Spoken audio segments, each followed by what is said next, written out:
आप हमको एक बात बता दीजिए, मैं बहुत गौर से पूरे देश के लोगों से कहना चाहूंगा, राम मंदिर की यदि इतनी फिक्र है, हम सबको फिक्र है, राम मंदिर हो चाहे दुनिया का कोई भी चीजें हो, तो आप उन हिंदुओं की जो दलित हैं, ST SC हैं, जो OBC है, अत्यंत पिछड़ा है, मिडिल क्लास के लोग हैं, जो मंझले क्लास के लोग हैं, उनके इकोनॉमी पर आपने आज तक चर्चा की होगी। उनके महंगाई को लेकर के जो दुनिया का सबसे ज्यादा है उस पर चर्चा क्यों नहीं की। जो दुनिया में सबसे ज्यादा आत्महत्या अत्यंत पिछड़ा दलित गरीबों का हो रहा है उस पर चर्चा क्यों नहीं की। गरीबी का सबसे बड़ा दंश कौन झेल रहा है, अत्यंत पिछड़ा दलित कमजोर तबके के लोग हैं, उसकी चर्चा क्यों नहीं की।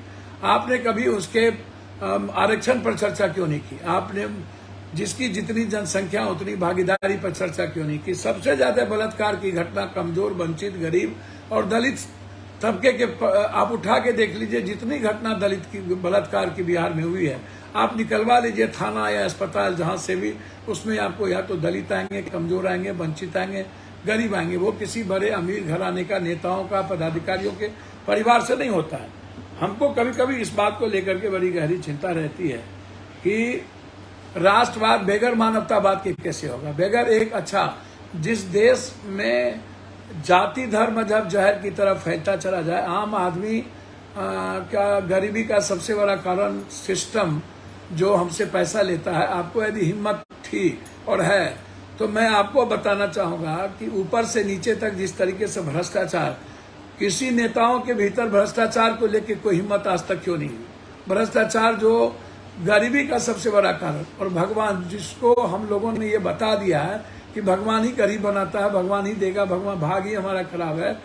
इन दो कारणों से भगवान गरीबी का कारण नहीं हो सकता। भगवान ने तो एक अच्छे मानव के रूप में हम सबको बनाया है और हमारा कर्म कहता है कि हमको अपने जीवन को अच्छे से, हमारा सिस्टम हमको हमारे जीवन को ले चलेगा। और उसमें है कि हम एक राजा किसी भी प्रजा पर आर्थिक बोझ ना पड़े, एक राजा किसी भी प्रजा को जाति धर्म मजहब संकीर्णता में, छोटे छोटे जातियों में, धर्म मजहब में ना बांटा जाए।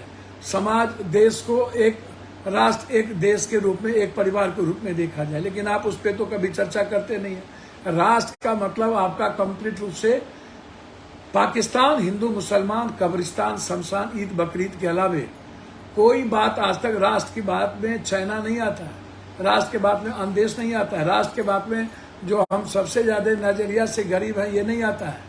हम बांग्लादेश, श्रीलंका और पाकिस्तान से भी ज्यादा आत्महत्या करते हैं, ये नहीं आता है। राष्ट्र की बात में 6,000 रुपया पर कैपिटा इनकम आम आदमी का, और 15 किलो चावल और 20 किलो आप आटा देते हैं 85 करोड़ को, जो मेरा ही आटा है। जब हम खाना हमारे अपने टैक्स से लेते हैं तो उसको भी हम ये समझते हैं कि हम कर्ज दे रहे हैं, हम कृपा कर रहे हैं, खैरात बांट रहे हैं। जबकि 10 आदमी है जिसके पास 40% दौलत है, 100 आदमी है जिसके पास 54 करोड़ लोगों की दौलत है, प्रतिशत लोगों की दौलत है, और वो टैक्स देता है 3%। और रेस्ट जो लोग हैं, चाहे वो जो भी हिंदू हो, मुसलमान हो, सिख हो, जो रेस्ट लोग हैं वो हिंदू नहीं है। जो एकदम के एकदम गरीब है वो हिंदू नहीं है। हिंदू का क्या मतलब? अदानी, अंबानी, पप्पू यादव। राम का क्या मतलब? राम सबका, राम दिल का, राम जीवन का, कृष्ण जीवन का, शिव जीवन का, नानक जीवन का, बुद्ध क्या। आप कभी वाल्मीकि की चर्चा क्यों नहीं करते? आप कभी संत रविदास की चर्चा क्यों नहीं करते? आप कभी रामायण के बगल, जैसे बाबा साहब अम्बेडकर हम सब के जीवन के निर्माण की महत्वपूर्ण करी है, तो आप मंडल कमीशन जब लागू हुआ था, जब मंडल की बात करते हैं तो फिर बीपी सिंह की चर्चा क्यों नहीं करते? बीपी सिंह जी भी तो उन्होंने एक अच्छे जीवन को लिए, वो तो राजपूत समाज से भी चले गए, OBC से भी चले गए, तो आप बीपी सिंह जी की कभी निर्माण की बात क्यों नहीं की? हम आपसे यही जानना चाहेंगे कि जो बात आप लगातार बार बार कह रहे हैं कि हिंदू हिंदू हिंदू हिंदू हिंदू हिंदू हिंदू हिंदू हिंदू हिंदू, कितने लोगों के घर बने, कितने लोगों की जमीन मिली, कितने लोगों को रोजगार मिला, कितने लोगों को आयुष्मान भारत का फायदा मिला? आप एक एक घर का सर्वे करा लीजिए।